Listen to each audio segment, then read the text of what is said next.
Oke, kita lanjut Insaco. Ya, ini tidak banyak Insaco karena prinsipnya sederhana. Anda sudah tahu prinsipnya in vivo, prinsipnya in vitro, sehingga Insaco itu relatif mudah. Insaco itu apa sih? Ya, Insaco itu prinsipnya bahan pakan dimasukkan dalam kantong nilon. Kenapa kantong nilon? Karena kantong nilon tidak bisa tercerna. Itu kan kayak plastik ya, tidak bisa tercerna oleh mikroba rumen, tidak bisa menghasilkan enzim yang bisa mencerna kantong nilon itu. Nah, jadi prinsipnya bahan pakan dimasukkan dalam kantong, dimasukkan ke dalam rumen sapi melalui fistula, dibiarkan di situ dengan waktu yang kita inginkan. Setelah itu dikeluarkan, dikeringkan, ditimbang. Selisih atau yang hilang, berat yang hilang itu dianggap adalah yang tercerna di dalam rumen. Ya. Nah, untuk melakukan Insaco kita butuh ternak yang ada fistulanya. Ini salah satu kelemahan atau kesulitan kita melakukan Insaco. Ya. Kenapa? Karena tidak semua orang, tidak semua universitas, tidak semua tempat penelitian punya ternak yang berfistula. Ya. Kita menggunakan nylon bag dengan ukuran diameter lubang sekitar 40-60 mikrometer. Ya. Biasa kita ikatkan bisa di plastik tube kayak selang plastik atau pakai tali nilon. Ya. Kemudian kita masukkan dalam rumen pada waktu-waktu yang berbeda. Nah, syaratnya adalah kalau di luar sih mereka minta ini yang poin ketiga ini saya dengan Pak Res seringkali mendiskusikan ya, dan kita sepakat ini agak sulit dilakukan. Nomor 3 itu dia mengatakan bahwa pakan yang diberikan ke ternak harusnya mirip dengan bahan pakan yang diuji. Jadi bahan pakan kalau kita menguji katakanlah rumput raja misalnya, atau rumput yang ngetop sekarang, rumput umami ya, rumputnya Bu Nafi itu kan lagi ngetop sekarang. Rumput gamba umami kita kombinasikan dengan konsentrat ya, katakan 80-20, kita uji kecernaannya in vitro, Insaco, kita masukkan di situ, sapinya berarti harus dikasih makan rumput gamba umami dan konsentrat dengan perbandingan 80-20. Kalau penelitian ini berjalan selama 2 minggu, berarti selama 2 minggu kita harus memberi makan itu. Apa bedanya dengan in vivo? Mending sekalian in vivo.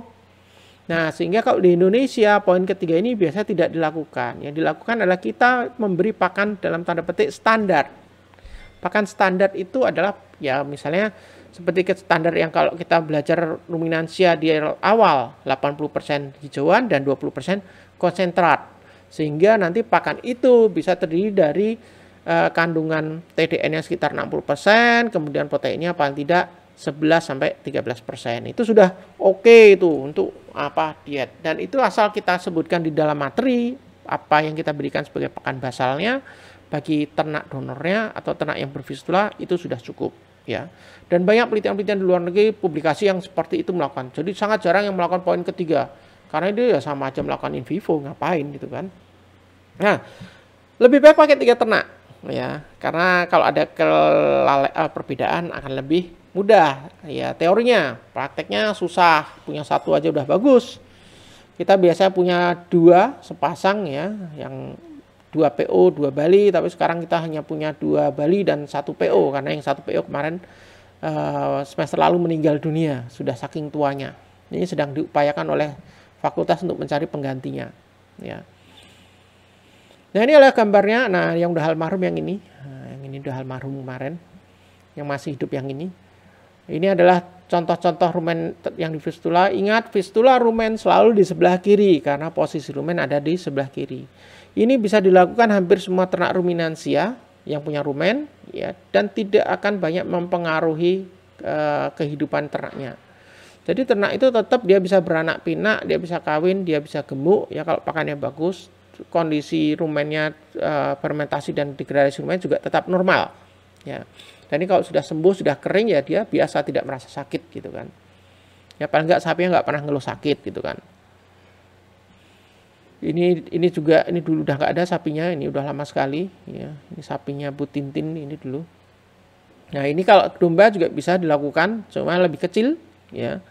Ini kerbau dulu punya Pak Zainal, ini juga sudah tidak ada kerbaunya. Ini zaman saya masih awal-awal jadi dosen ya. Dan fistula kerbau termasuk yang kita luar biasa bisa melakukan, karena banyak peneliti yang melakukan fistula kerbau umurnya nggak panjang biasa kerbau, entah kenapa. Tapi ini yang almarhum Prof Yono melakukan bisa umurnya panjang ya, sampai kita kaling. Ini juga di ternak lain yang kadang-kadang kita tidak terbayangkan, rusa, ya. Ini camel atau apa? Unta, ya, unta. Dan ini kenapa di kanan? Ini bukan fistula rumen, ini kanula. Ya, kalau di Indonesia kita punya pengertian yang secara umum fistula itu adalah lubang yang dibuat di dalam ke arah rumen. Kanula itu adalah lubang ke arah intestinum. Ya.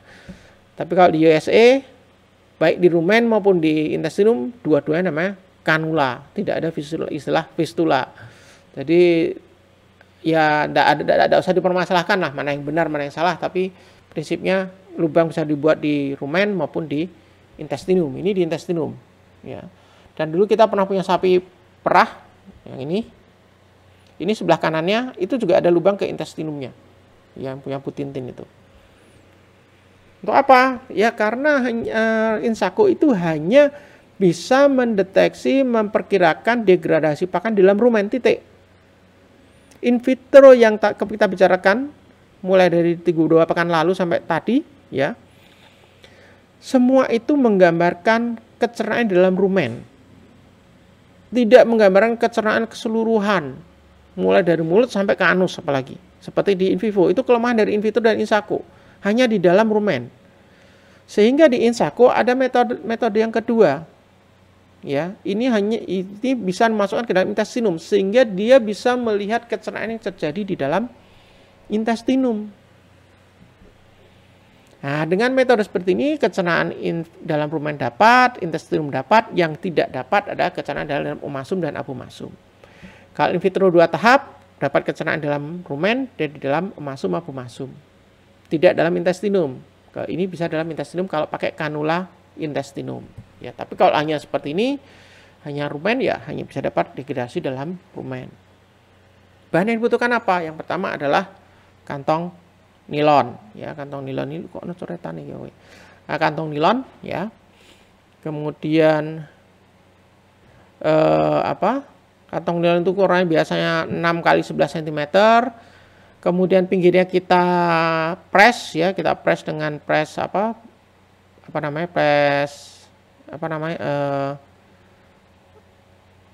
yang untuk plastik gitu sehingga dia bisa terpress seperti ini. Oh, ini kita sing ngorek-orek nih. Kok bisa metu kok ngene iki. Saya belum tahu caranya. Enggak apa-apa. Oke.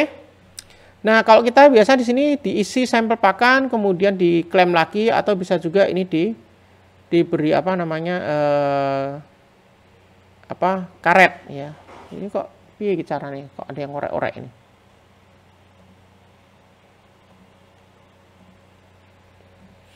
Apa-apa.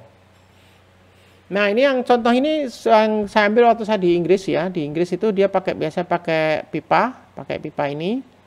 Kemudian pipanya diikatkan pada kantong nilon diikatkan pada pipa ini, beberapa buah kemudian dimasukkan sehingga nariknya lebih mudah. Kalau kita di Fakultas Peternakan biasa menggunakan benang nilon.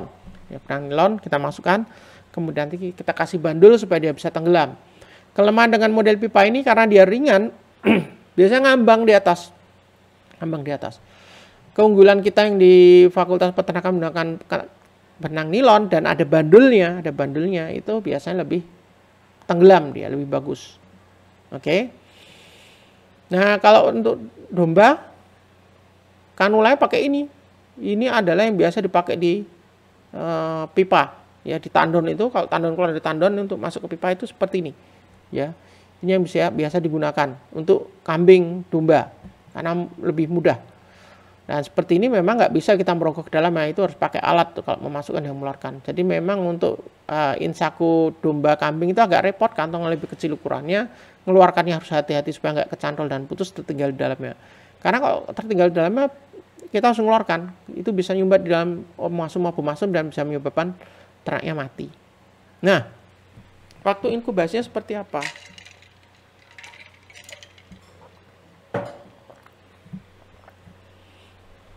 Ini tujuan Insaco mirip-mirip dengan gas test. Jadi kita ingin mengetahui kinetika degradasi dari suatu bahan pakan. Lihat potensinya, dia mudah tercerna pada jam keberapa. Dia termasuk bahan pakan mudah terdegradasi atau yang lambat dan seterusnya, ya. Maka di sini kita biasanya ada settingnya. Kalau di Insaco ada settingnya, ya sebenarnya ini angka ini terserah kita. Tapi ini ada semacam kebiasaan. Kalau sampel-sampel serat biasanya menggunakan mulai dari 4 jam sampai 96 jam karena dia tercernanya lama. Kalau yang rendah serat, misalnya mengandung protein tinggi, biasanya lebih pendek, hanya sampai 48 jam. Ya. Dan ini bisa berubah-ubah tergantung dan bahan pakannya. Ya. Nah, ini lebih ke apa ya, ke pelaksanaannya ya. Jadi kesalahan yang sering terjadi di in vitro adalah karena itu ada misalnya ada ini sih bagaimana ceritanya. Ini ada 7 titik misalnya 1, 2, 3, 4, 5, 6, 7. Ada 7 titik yang kita ambil, 7 titik waktu. Kesalahan yang sering terjadi adalah jadi pagi biasa kita masukkan sebelum dikasih makan. Kantong nilon kita kumpulkan, satu sapi itu bisa 36 kantong, kita masukkan 36 kantong dan dari 36 kantong itu ada yang diambil 2 jam, 4 jam, 8 jam dan seterusnya seperti titik tadi. Misalnya itu ada 2 jam, 4 jam, 8 jam, 12 jam, 24 jam. Ya. Nah, itu kita kalau kesalahan sering terjadi adalah dimasukkan semua jam 8 sebelum dikasih makan. Kemudian waktu jam 10 kan dikeluarin yang 2 jam. Kebetulan di sini misalnya ada 8 buah yang kita keluarin yang 2 jam. Nah, ini kan bisa isi 36. Kemudian mahasiswa biasa mikir, bisa isi 36 nih. Saya masukin lagi aja 8 kantong yang selainnya yang belum bisa masuk situ. Karena kebetulan kantong saya jumlahnya ada 50 kantong. Satu sapi kan hanya bisa muat 36. Saya masukin lagi lah 8 kantong lagi di jam 10. Kemudian 4 jam setelah jam 8 itu kan jam 12. Keluarin lagi 8 kantong. Wah, tak masukin lagi 8 kantong. Itu salah. Salahnya adalah apa? Setiap memasukkan kantong itu harus sebelum diberi pakan pagi. Kalau kalian masukkan dia jam 7 pagi, ya harus masukkan terus jam 7 pagi. Ngambilnya ya sesuai itu 2 jam, 4 jam gitu kan. Tapi biarin seperti itu, dia akan berkurang jumlahnya. Kenapa tidak boleh dimasukkan langsung? Kan lebih irit waktunya. Karena kalau kalian masukkan langsung, kondisi rumen 2 jam, 4 jam, 6 jam setelah diberi pakan itu tidak sama dengan kondisi rumen sebelum dia dikasih pakan. Sehingga kita harus memastikan kondisi rumen sama. Kondisi mikrobanya, jumlah mikroba kira-kira mendekati sama. Nah, sehingga ada timetable gini yang kita buat. Kita balik biasanya. Ini akan lebih cepat daripada kamu masukkan, oke saya masukkan semua 2 jam. Hari ini, Senin. Kemudian dikeluarin hari Senin lagi dibuka jam 10. Keluarin semua. Besok masukin lagi yang 4 jam. Itu nanti bisa sampai 3 minggu belum selesai penelitianmu. Ya, untuk ngejar 96 jam. Sehingga biasa kita balik seperti ini urutannya. Misalnya, ya kalau Sabtu dan Minggu kan libur, ya. Sehingga kita ngesetnya biasa hari Jumat mulainya. Misalnya sapi dikasih makan jam 9 nih contohnya ya. Jam 9 berarti kita masukkan yang jamnya lama, 96 jam sama 72 jam, ya. 96 jam itu kan 4 hari ya. Ya, Sabtu, Minggu, Senin, Selasa ya 4 hari. 72 jam kan 3 hari ya. Betul ya? Ya. Nah, sehingga hari Sabtu dan Minggu kita nggak usah ngapa-ngapain. Sapinya yang kita cukup kasih makan. Sabtu Minggu itu kita nggak perlu mengeluarkan kantong.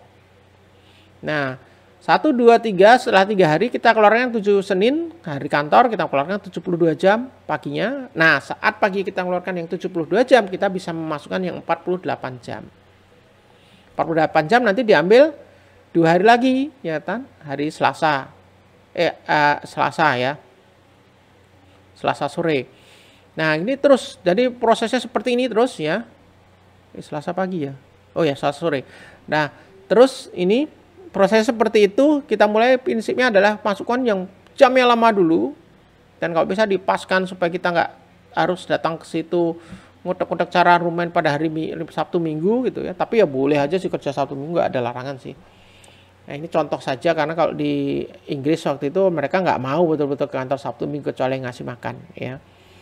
Jadi kita lakukan seperti itu, begitu kita keluarkan, kita masukkan, masukkan dan seterusnya. Sehingga dengan sistem seperti ini hanya butuh hari Jumat sampai hari Rabu ya, hanya berapa hari itu? 5 hari.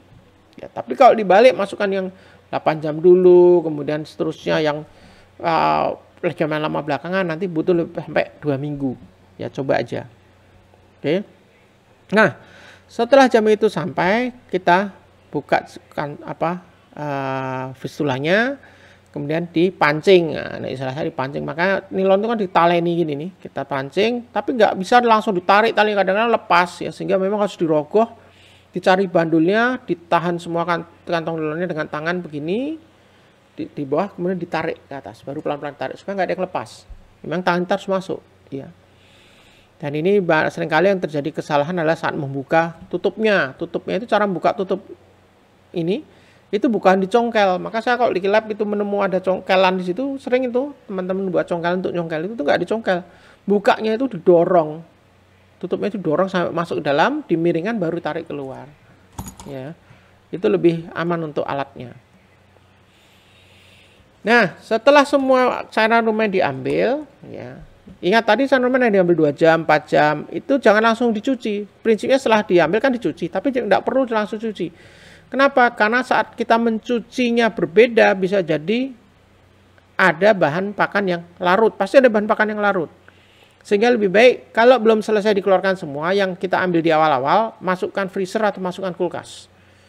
Dikumpulkan, tidak usah dicuci, langsung masukkan freezer atau kulkas. Kenapa? Dengan masuk kulkas atau freezer, dia akan langsung mikrobanya mati. Paling bagus freezer. Cepat set gitu kan, mikroba mati, proses degradasi berhenti. Ya.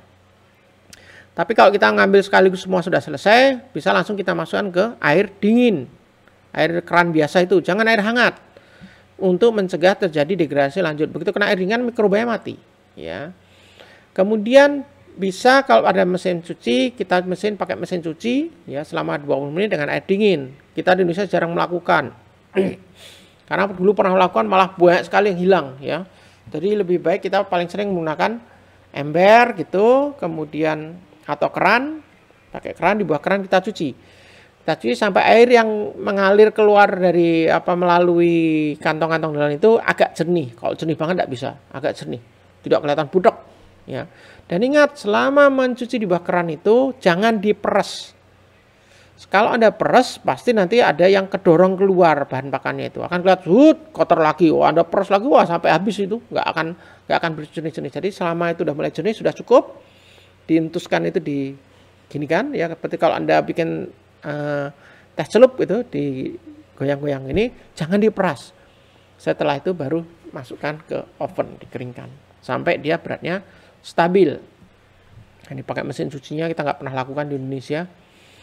Dan ini adalah rumusnya, formulanya ya. Nah, dengan cara seperti ini Anda akan tahu berapa degradasinya, berapa yang mudah larut dalam bahan pakan yang mudah larut, bahan pakan yang potensi terdegradasi, dan kecepatan degradasinya ya. Kalau di praktikum, misalnya praktikumnya tahun ini kita pakai online ya. Kalau di praktikum Anda bisa melakukan dan menghitung caranya. Tapi nggak usah khawatir, nanti kalau Anda memang penelitiannya di sini pasti akan diajari. Tuh. Nah, keuntungannya silahkan Anda pikirkan. Tadi sudah secara implisit saya sampaikan masing-masing. Kalau Insaco itu keuntungannya apa? Keuntungannya adalah dia mirip dengan in vivo. Karena kantong kita siapkan, masukkan bahan pakan ke dalam kantong, masukkan ke dalam rumen, sudah terserah sapinya. Alam yang akan melakukan pekerjaan selanjutnya. Ya, sehingga kesalahannya dalam penelitian ini kecil. Kelemahannya apa? Kalau kantongnya bocor, hilang di tengah-tengah, kita nggak tahu. Tahu-tahu begitu kita tarik, loh kok kantongnya pada bolong, pada bocor. Nah, sehingga di sini butuh ketelitian saat Anda membuat kantong nilon. Jangan sampai segelnya, klemnya itu tidak kuat. Klemnya terlalu panas, sobek, klemnya kurang panas, nggak lengket. Ya, kemudian juga dipastikan di bagian pinggir kantong itu tidak ada serabut yang bisa diambil. Karena begitu itu masuk rumen itu lepas, itu dianggap sebagai pakan yang hilang. Kan beratnya berkurang. Ya. Jadi lebih banyak kesalahan di Insaco itu adalah akibat dari human error, terburu-buru. Ya. Kemudian Insaco bisa menggunakan banyak sampel. Ya, menggunakan sampel bisa mengetahui potensi degradasi tiap sampel. Ya. Ini sama dengan gas test. Cuma beda dengan gas test apa? Gas test itu pakai perkiraan dari gasnya, produksi gasnya. Kalau Insaco real, berat betul-betul sisa bahan pakan yang ditimbang. Oke. Ini adalah poin kedua itu, pertama dan keduanya silahkan Anda coba tuliskan. Ya, ini bukan PR, terserah Anda. Tapi coba dipikirkan, dituliskan dari kuliah ini. Kalau masih kurang jelas, lihat lagi videonya, ya. Bandingkan ketiga metode itu, sehingga Anda bisa melihat nanti kalau Anda dapat soal dari saya butuh data begini-begini, bla bla bla, Anda bisa langsung menentukan, oh ini pakai in vivo, ini pakai in vitro, ini pakai in sako. Alasannya apa? Kenapa? Karena dengan misalnya dengan in vitro, saya menemukan in vitro apa? Metode kan ada 5 in vitro yang saya ajarkan. Pilih salah satu, ya. Kenapa pilih itu? Harus ada alasan kuatnya. Karena dari sini bisa menganalisis ini, tapi masih punya kelemahan begini-begini. Nah, gitu ya. Ini kalau Anda lakukan nanti insya Allah di ujian akhir akan lebih mudah menjawab pertanyaan saya. Oke, dari saya kuliah cukup situ dulu, capek juga nih kuliah.